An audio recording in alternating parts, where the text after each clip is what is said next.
Joining us now from House Foreign Affairs, California Congressman Darrell Issa. It's good to see you again, Congressman. Happy President's Day.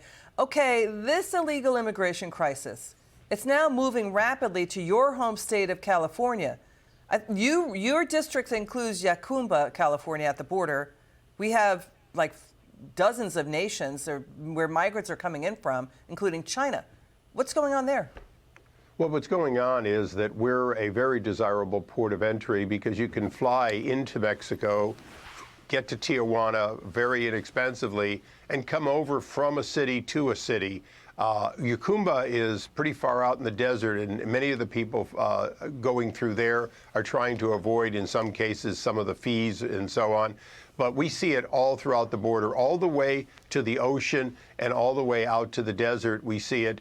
And it's over 100 nations, but the very concerning ones include Syria, Iraq, Iran, China, as you mentioned, because the word is out all over the world that you get in, you can literally look people dead in the eye and say, I'm coming here for a better job, and you still get paroled into this country because this president wants to have happen what's happening.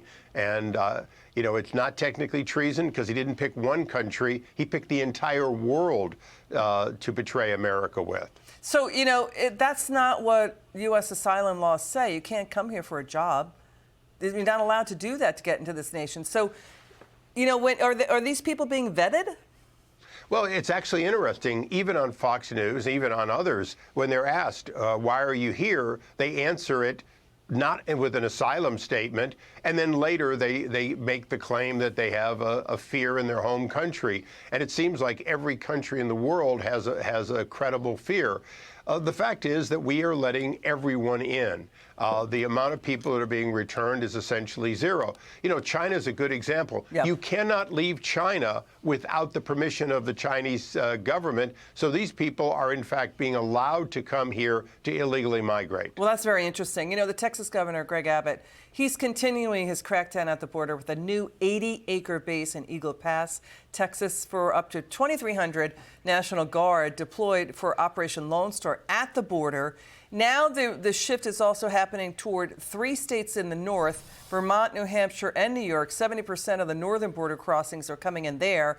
We're hearing reports that border agents are telling people who live in upstate New York or those other states in the north to get a weapon, because, you know, one out of 10 of those guys crossing could have a rap sheet. You know, let's listen to the Bill Maher show on this. Let's hear their discussion about it. Watch this.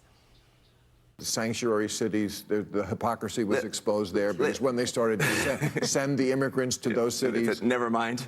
I mean, Chicago. Sure, New York, sure. Yeah, some of the most liberal people are like, oh, this doesn't work for us. People have been coming here and gaming our system.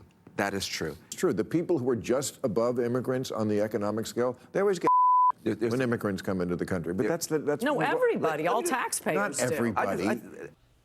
That was CNN's Van Jones saying illegal immigrants are gaming the system. But President Biden sending his Justice Department to sue Arizona and Texas for putting up barriers, sending federal agents to cut down Texas's border barriers.